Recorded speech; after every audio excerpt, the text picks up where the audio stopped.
Good morning. We are down to the last 2 days of lecture. Kind of exciting, but obviously we've got some things left to talk about. So keep your eyes on the prize. We're just about there. Very exciting. So for those of you in Monday's lab, all right, what's happening is this Friday, if you have any late labs, you want to do any extra credit, get them to me by Friday at 9. Next Monday, for all of you, the take-home lab final will be released. I'll send a link around via email. Make sure that you get that, print it out, complete it. You'll bring it on Wednesday. Now, Monday by like 10 a.m., you don't receive the link, email me directly, and I'll email you a link back in case there's some kind of internet problem. But then, for those of you in Monday's lab, I will see you next week, Wednesday, in this room at 8:45 a.m., and that'll be for the lecture final. And the lecture final is going to have 32 multiple choice questions and 5 short answer questions over all the chapters we've looked at. So it'll be from Lewis structures all the way up to half-lives, stuff like that. About 2 hours in length, so you'll be done by 10:45. Now, Manuel, Wednesday, yours will be also on Wednesday, but it'll be in 25:01 at 1:10, so like the normal lab time. Same things. When you come to your lecture final, bring your completed lab final, the Kinetics 2 lab that we did on Monday, or Manuel will do today. And final exam prep worksheet is also up. There's 5 questions, question, answer, show your work, stuff like that. You can absolutely bring a page of notes, staple it to the back when you're done.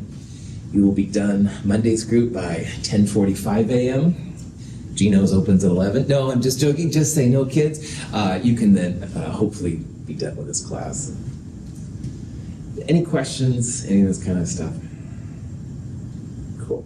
There is a sample final exam on our website, and you can check it out to see an example of a final I did a while ago. I won't be returning your finals to you. I hold on to them for myself and stuff. Questions? If you do think of any questions, let me know. This time especially, I know there's a lot to think about, and I don't want you to be overwhelmed, so let me know. I'm totally here to help you, and we are just about to the end. So what we're going to do today then is just go through a series of questions to help get you ready for the final. I'm going to focus in this review session on the kinetics and the nuclear chemistry material because it's the newest. But remember that your actual final will have Lewis structures and molecular orbital theory, that kind of stuff as well, gas laws. Okay, so here's a question that relates the speed of a reaction, the rate of a reaction to each other. And the question is here, it says, what is the rate of change of this thing, CH2O, which is a product, by the way, with respect to oxygen, which is another product? So see if you can figure out how to describe the rate for these two products, hint, hint. And then what you want to do is you want to solve for this amount itself. So work on this a little bit. I'll put some notes on the board that might help you to get started. Let me know if you have any questions.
So when a scientist describes the rate of a chemical reaction, there's kind of a way to go through it. Now, if we were describing the speed of a car, you'd look at the miles per hour, how fast you're going, right? And that would tell you how fast you're going, and you can figure out stuff like that. In chemistry, because there are reactants and products, reactants are constantly going down and the products are constantly appearing. So initially, all of these speeds, all right, are going to be some kind of change in the amount over time.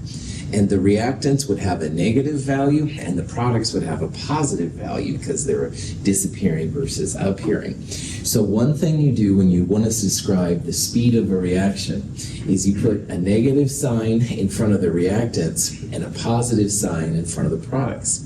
So up here on the board, I have here the rate of the reactants, which honestly aren't helpful in this problem, but I wanted to show them anyway. And they both have a negative sign, all right? So the negative makes the negative of this part cancel out, and it makes it a positive number. So reactants get a negative, products just are positive. But the other thing we have to take into account is the stoichiometry. Because for every, for example, 1 mole of O3 that goes away, you're going to have 2 moles of CH2O up here. So this one goes down by 1, this one goes up by 2, go down another one, it goes up another 2. You can see it's going to be a big change relative to the other one disappearing.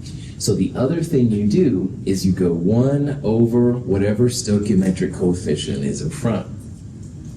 So the 2 right there, you would go 1 over 2 because that would make things better. This one, chemists hate fractions, but if you had a fraction, you would go 1 over 1/2. And 1 over 1/2, if you flip that fraction around, becomes 2, all right?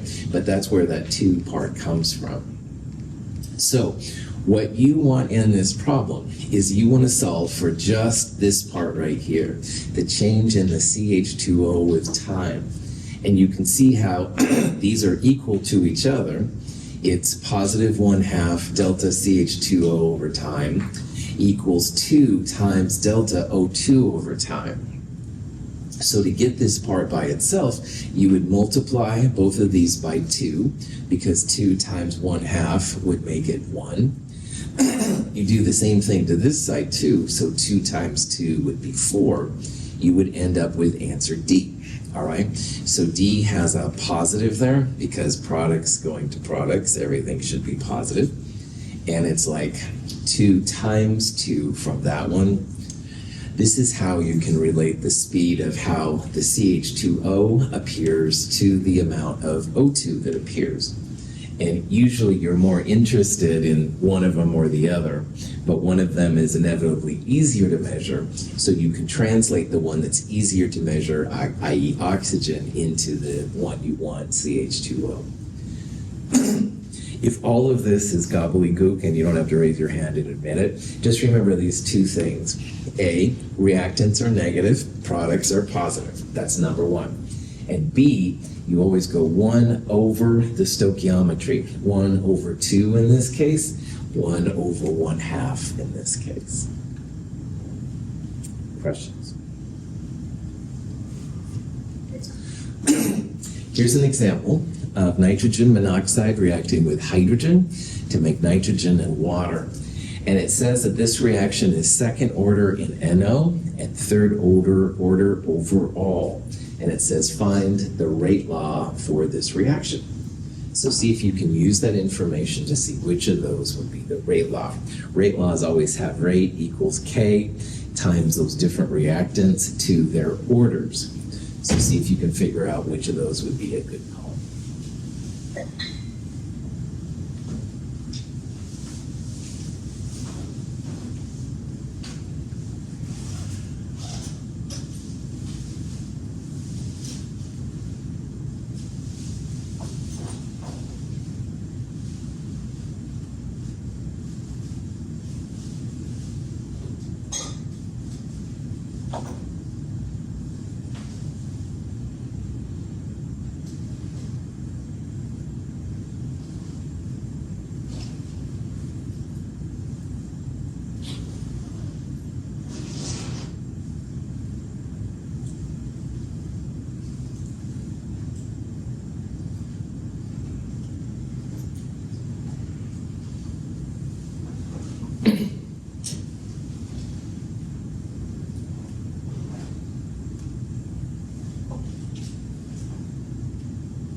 Cool. So you can see that all of these answers here show what a rate law is. Rate law just means you have rate equals the rate constant K, and then the reactants are showing, and they'll have some kind of superscript usually to show the order. And in this one, it says it's second order NO, so you'd have a 2 for the NO right there. Second order means raise it to the second power. And if it's third order overall, that means that all of the orders added together equals 3. So if 2 plus X for hydrogen equals 3, then your hydrogen is going to be first order. So the reaction, the answer then would be rate equals K times NO squared times H2. You could put a little 1 right there if you want. That's not going to hurt anything. A lot of times the 1 is omitted, but no big deal. So third order overall just means add up all of the rate orders to find the overall value. So 2 plus 1 equals 3. Any questions on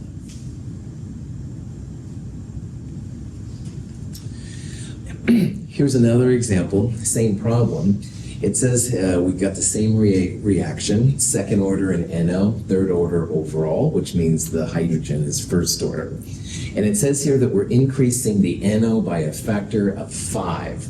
So maybe you go from 0.1 molar NO to 0.5 molar NO, something like that. The question is, how will the rate be affected? So see if you can use your knowledge then of what a rate, an order is, the order for NO, and then think about how changing the concentration by a factor of 5 would affect it.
In chemistry 222 and 223, orders will only be 0, 1, or 2. So if you see an increase of x times, the only answers would be like x to the 0, x to the 1, x to the second power. So in this case, you've got an increase of 5. So your answers will be 5 to the 0, 5 to the 1, 5 to the second. What is 5 to the 0 power? 1. Well done. So that is one possibility, B, all right? Answer A isn't going to happen, all right? Because even 0 orders and stuff will still have the same rate, which is kind of cool. Now, 5 to the first is 5, and 5 squared is like 5 times 5, which would be 25. So the only answers that are allowed then with this kind of answer will be 1, 5, and 25. So 10 and 0 don't make any sense. And NO, it says, is second order, so that means the superscript will be 2. Your answer would be 25 times faster. Second order things make your speed just go crazy, all right? Like all of a sudden what took just millennia to have done, all of a sudden goes super fast. So sometimes increasing your concentration can make a big difference, make the reaction go faster. Questions on that?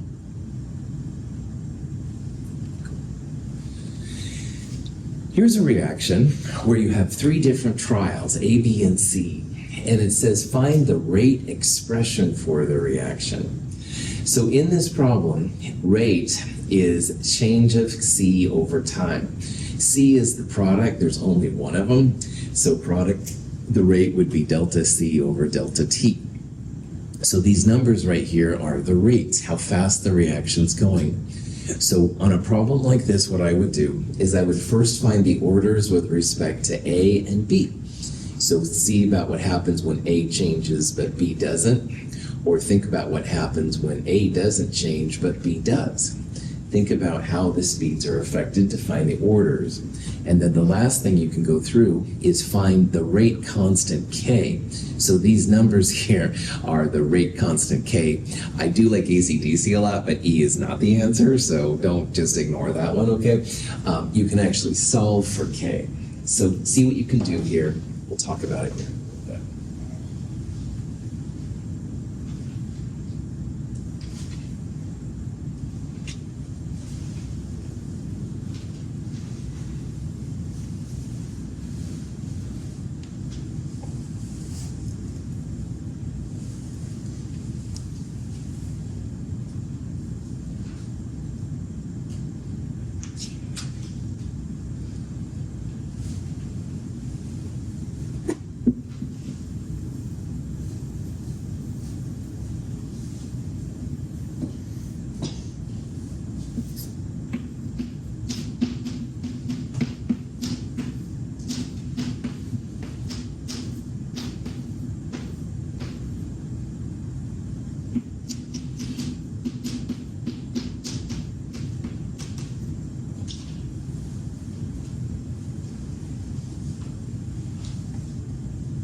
So this problem, there are three things to figure out to answer the full question.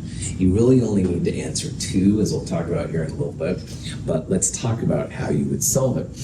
So the rate law, rate equals K times your concentration of A to the X power times B to the Y power. These are your rates, and these are the concentrations. So what I would do, like in the Kinetics 1 lab, I would solve for X and Y first, and then go back and solve for K. And when you're solving for X and Y, you can do the full logarithm thing, and there's nothing wrong with that. But honestly, with this one, you can kind of get it away by just looking at a place where A changes, but B does not. So for example, if you look at the first trial versus the second trial, A is being doubled, and the concentration of B stays the same. So any effect on the rate over here is going to be the direct result of A, because your B value is not changing. And you can see how going from 0.1 to 0.2, the rate goes from 40 to 80. So in the kinetics lab, what we did is you set the concentrations 0.2 over 0.1 to the power x, and that equals the difference in the rates, which are 80 over 40. So 0.2 divided by 0.1 is 2. 80 divided by 40 is 2. 2 to the x equals 2. And remember that x is going to be 0, 1, and 2 only. So if 2 to the x equals 2, what's your value of x going to be? 1. That's right. So for this particular problem, A is a first order reactant. Okay. Questions? Now there's nothing wrong with doing the logarithm. You have x log 0.2 over 0.1 equals log 80 over 40, and that's legit too. But in this one, I'm hoping you kind of see how this all works. Now for B, you want to do the same kind of thing, but you want to have a time where A doesn't change. So I would use the first one and the third one. So B goes from 0.2 to 0.1, and B here I just let equal Y, but whatever. And the rate goes from 40 to 40. So notice here, 0.2 over 0.1 is 2 to the Y, and that equals 1. So remembering that Y is 0, 1, and 2 only, in this case Y is just going to be 0 order, all right? Because anything to the 0 power is 1, B is going to be 0. Now, anything that's to the 0 power is just 1. And a lot of times it doesn't even show up in your reaction. So iodine in the Kinetics 1 lab was a 0 order reactant. You don't even need to put it in. So if you look at all of these answers carefully, remembering that's just silly, the only one with a first order A is answer D. So at that point, you can probably say, hey, D is it. But if you want to be legit, and you're good students, so it's cool that you are, what you can do then is, for example, set the first one right here. Use this data, and you want to use the third one, that's fine too. But rate, which is this number, 40, equals K, which you don't know. 0.1 is A to the first order, and 0.2B is to the 0 order, so it's like you ignore it. So it comes down to K equals 40 divided by 0.1, 400. So at the end of the day, answer D is the right answer. It's first order A, B is 0 order, so anything to the 0 order is just 1, it's not usually included. And if you do figure out K, then it comes up to be 400 for the value. Any questions on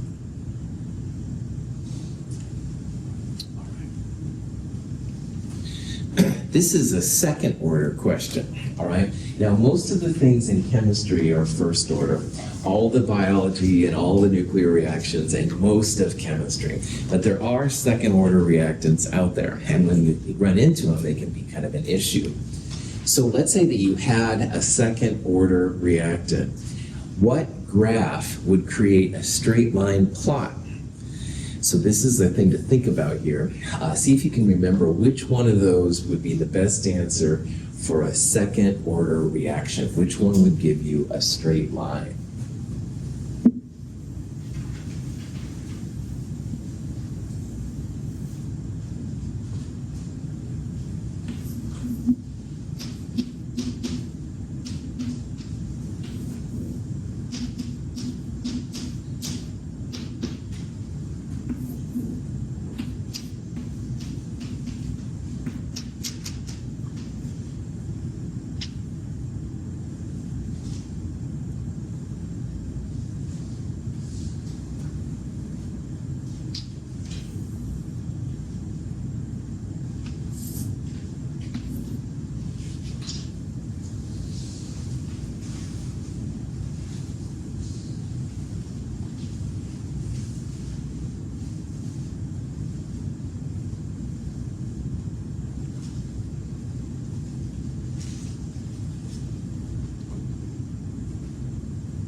Right. So Denzel makes a new compound. No one's ever studied it before.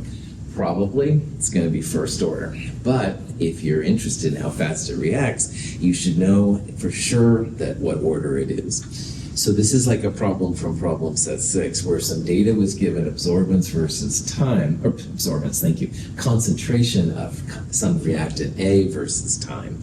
And you want to find out what order it is. And the very best way is to graph them. You want to graph the concentration versus time, natural log of the concentration versus time, and 1 over the concentration versus time. And the best straight line, which you can figure out through linear regression and those correlation coefficients, will tell you which one it is. So A versus time would be a 0 order test. If you have a 0 order reactant, that would give you the best straight fit line. Natural log of the concentration versus time, which gives you a negative slope, but it can still be straight. That's a first order test. But if this is truly second order, you want to plot 1 over the concentration versus time. So answer D would be the one that would give you a straight line if it's second order.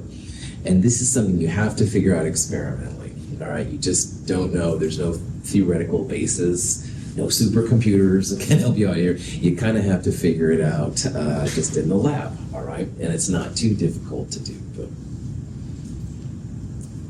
questions?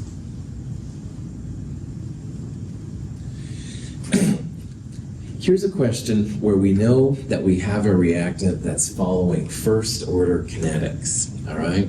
And we get a linear regression, it comes out right here, and the question is, what's the value of the rate constant K? Now, all of these things will tell you what the rate constant, is. And it's related to the slope of the line. Now remember that rate constants K and time have to have the same kind of unit. And in chemistry, at least, we never have negative time. Darn it. I like to think about time travel, stuff like that, but it's not feasible in chemistry. Maybe physics, but not chemistry. So knowing that it's related to time, and time is always positive, and there's a correlation with the slope, see if you can figure out which of those would be the best answer for the rate constant K.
The integrated first order rate law is natural log r over r0 equals minus kt.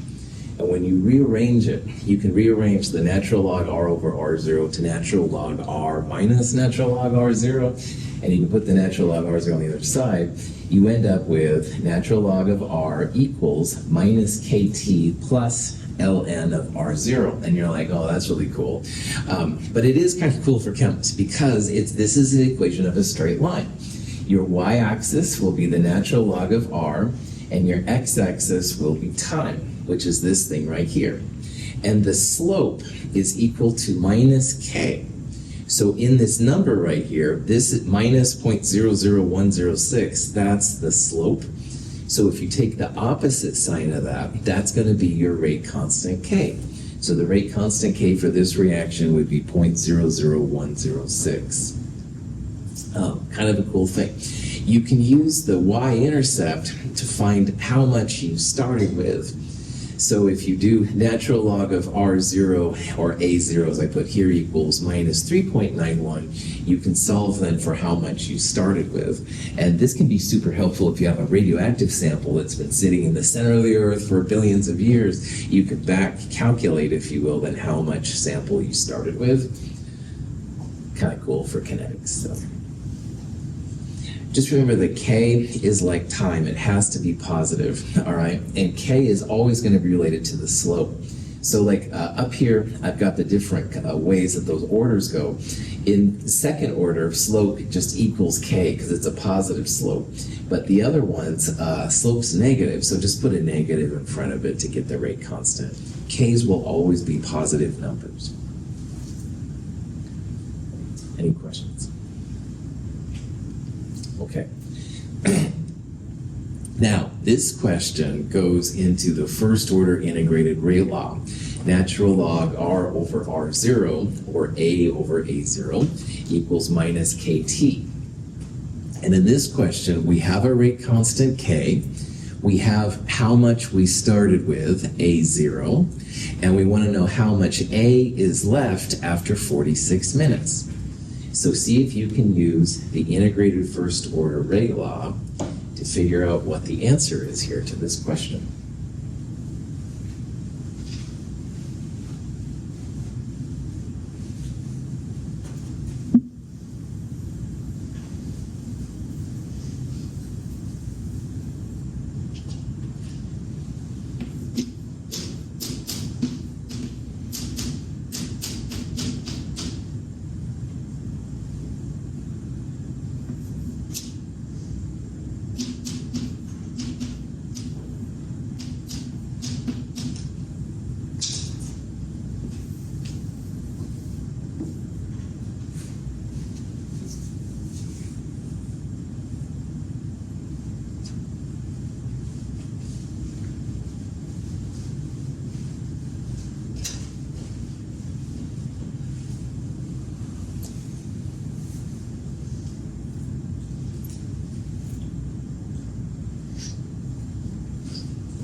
All right, so in this problem, your A0 is 0.36 moles per liter, and that's how much you started with. And you want to find out how much A you have left after 46 minutes. And this is where this integrated first order rate law is pretty awesome. So you want to solve for A. And to do that, you have to get rid of the natural log. And it's a pretty easy process, but it is something you should practice if you're not familiar with it. To get rid of this, you use what's called the anti-natural log, which is e to the x. So if you have an ln button on your calculator, it's usually second function ln, something like that. And like in all things math, if you do it to one side, you have to do it to the other side. So when you do the anti-natural log to a log, they cancel out. And so initially you have a over a0, and on the other side then you have e to the minus kt. So you can multiply both sides by a0, so you get a equals a0 times e to the minus kt. And again, a0 is just 0.36, e is that little to the x button, and in the super part there you go minus, don't forget the minus sign, minus k, 0.030, times 46, which is the time elapsed. And make sure you can do this, all right? It's not a hard process. This is what the calculator is for, but it is something that you can use then to find how much is left. If you got answer A, pat yourself on the back. Good to go. Let the calculator do the hard work for you here. So, any questions on that?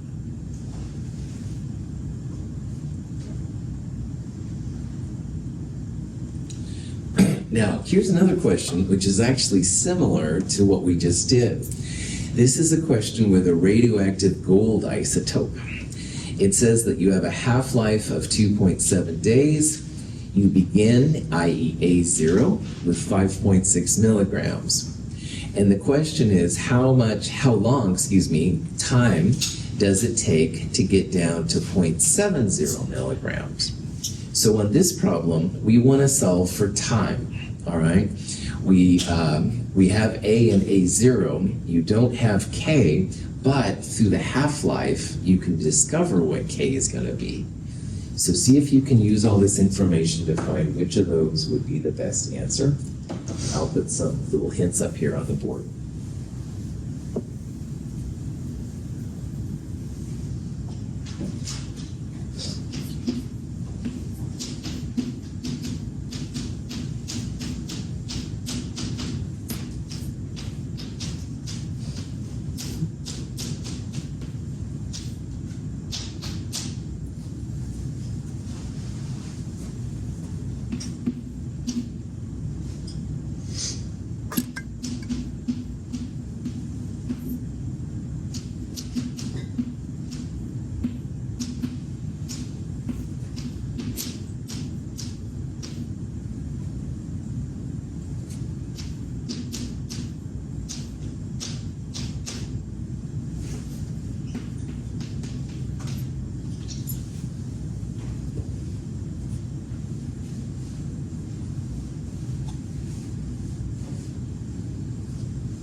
Okay, so this problem is another integrated first order rate law.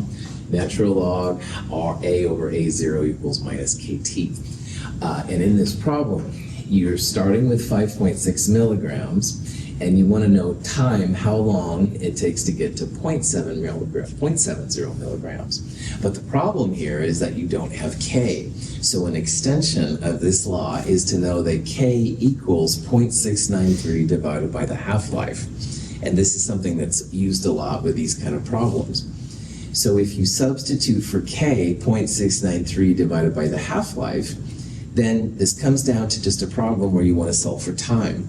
So natural log parentheses 0.7 divided by 5.6 parentheses equals minus 0.693 divided by 2.7, and you solve for time. So it's basically this divided by this. Now remember, time is never going to be a negative number in chemistry. It's always positive, all right? So if you end up with a negative time, probably you can just make it positive because you missed the little negative thing right there. But if you do all this, it comes out to be 8.1 days to get your gold down to the right amount of sample. So pretty handy when you use that extension for the half-life. I remember both of those, and I used them both that quickly. Any questions? Okay, we'll do one more problem here. This reaction is thought to occur between NO2 and CO in 2 steps, and it says which of the following rate laws should correspond to this mechanism. And remember that if you have a good mechanism, the slow step is the important step. A reaction is no faster than the slow step. So using that information, see if you can figure out which of those would be a good rate law for this reaction.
Okay, the steps of the mechanism can be combined to give the overall reaction. So the slow step plus the fast step, if you look at the products and reactants, this NO3 appears and then disappears.